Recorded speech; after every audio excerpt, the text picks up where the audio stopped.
Hey guys, what's up? Welcome back to the channel. It's Cynicalex, and today I want to talk about Adam Warlock, the newest native tier 2 hero and the cause of a lot of controversy among the community of Marvel Future Fight.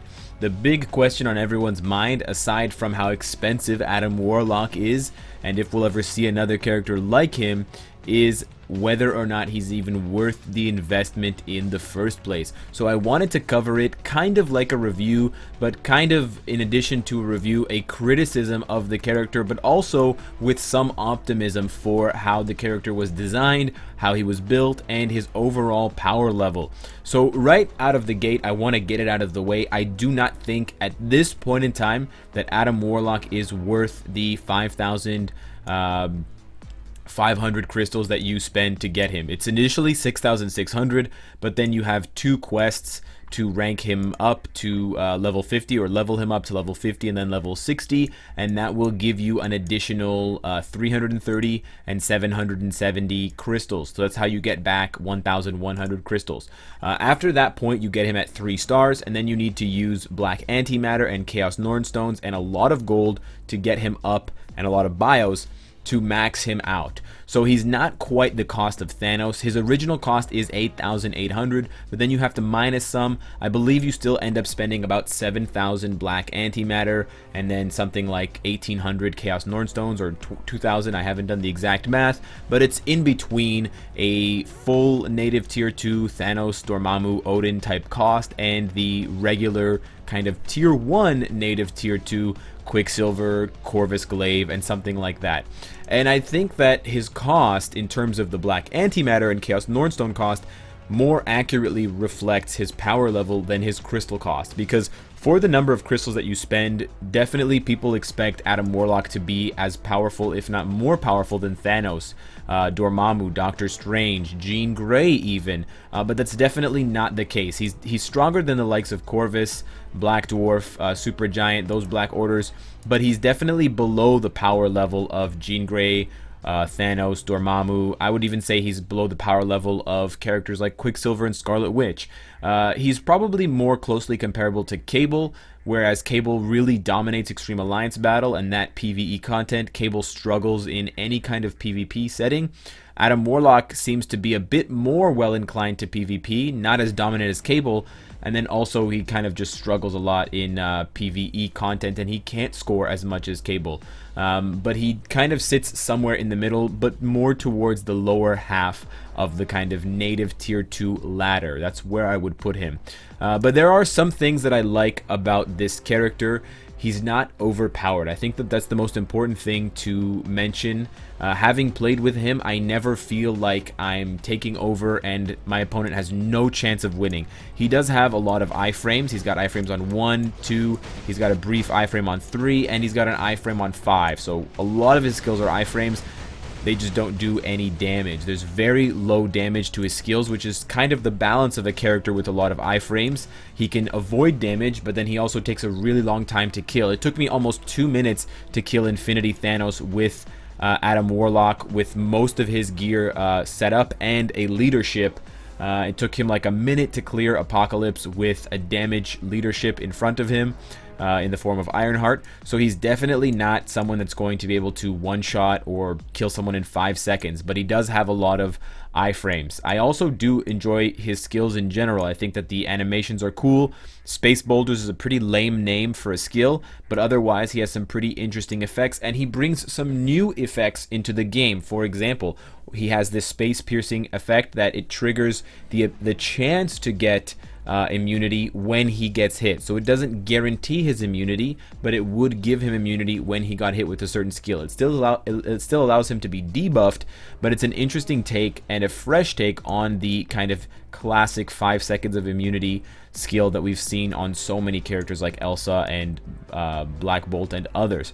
In addition, on his tier 2 passive, when he gets hit, he also has a chance to apply, or a 40% chance to apply this penetration. It's a 40% penetration that automatically applies, but it's only when he's hit, and it's only 40%. So there was a lot of balancing that went into making Adam Warlock a fair character, but I think a lot of the community has not warmed up to Adam Warlock because of the fact that he's so expensive. His price tag gave people the impression that he was going to be super powerful, and that was kind of the precedent that Netmarble had set with characters like Jean Grey, Apocalypse, and even more recently Ant-Man and Nova. You know, as much as we hated the Ultimates loot box, that was part of the justification, at least in Netmarble's eyes, for why the characters were so powerful, because they were so expensive to get.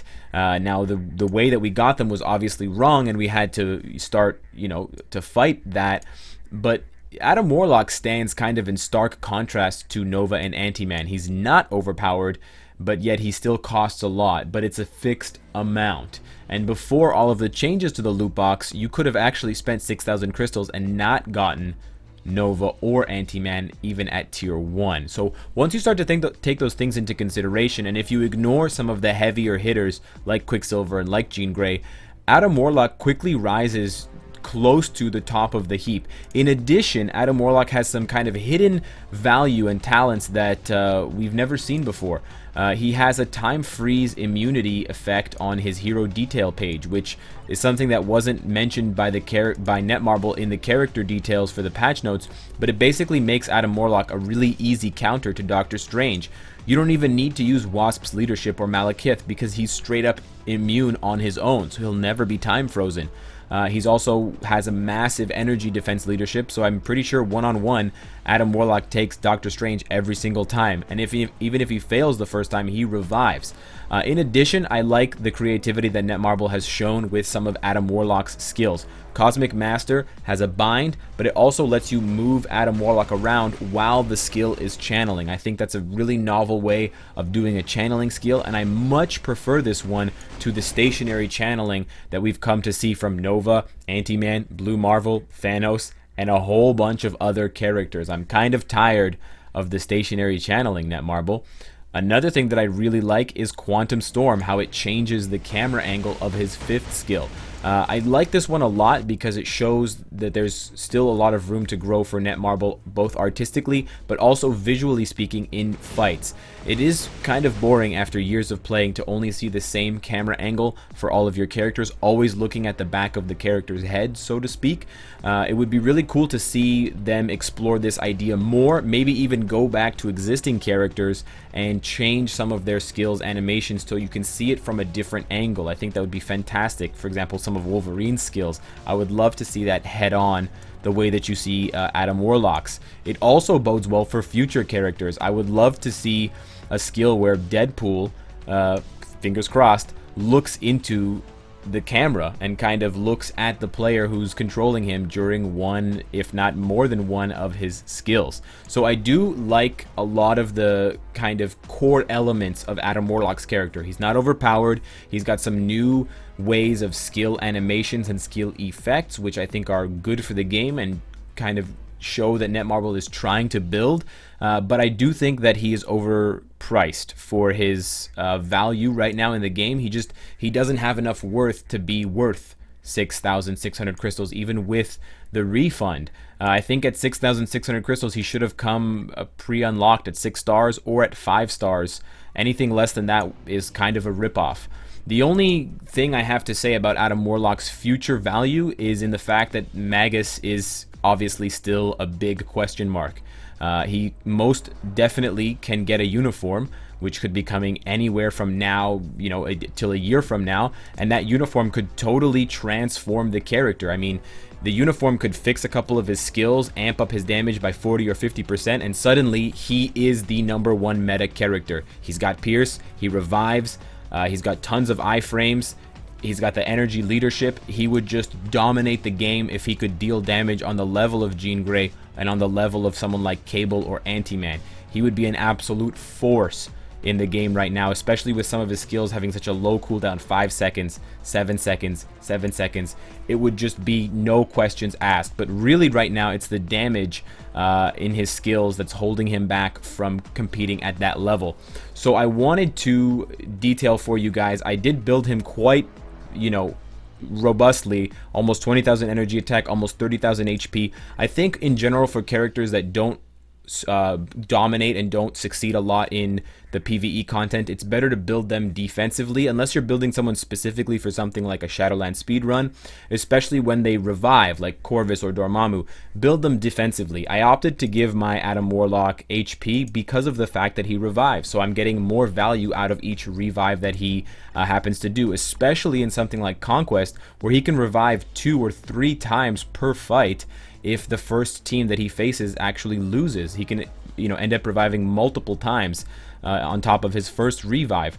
In addition, I went ahead and I gave him a CTP of authority that I happened to pull. I think this is one of the better options because it combines defensive and offensive traits that I think he really needs. The guard break immunity, I'm still not sure if he absolutely needs it because of the fact that he has so many iframes, but his 3rd skill and his 4th skill are easy to guard break for certain characters in certain situations. So I think, especially if you're going to use Adam Warlock in PvP, you should try to give him something like a CTP of authority or a CTP of destruction if you want to go more offensive to protect him from being guard broken, because I think that's where he's really going to struggle. I have also a couple of clips to show you guys from Alliance Tournament. My Adam Warlock happened to do quite well on defense against an enemy team, but he struggled mightily on offense when he was trying to kill another enemy team. Granted, these two teams are different, so you are seeing different compositions, but just focus on what Adam Warlock is doing and how he's performing and how long he survives to get a better idea of what this character does at the very highest level of competition, because my opponents for the most part are rocking fully maxed characters, CTPs, fully awakened ISO 8 sets, and crazy setups for cards that buff their characters massively.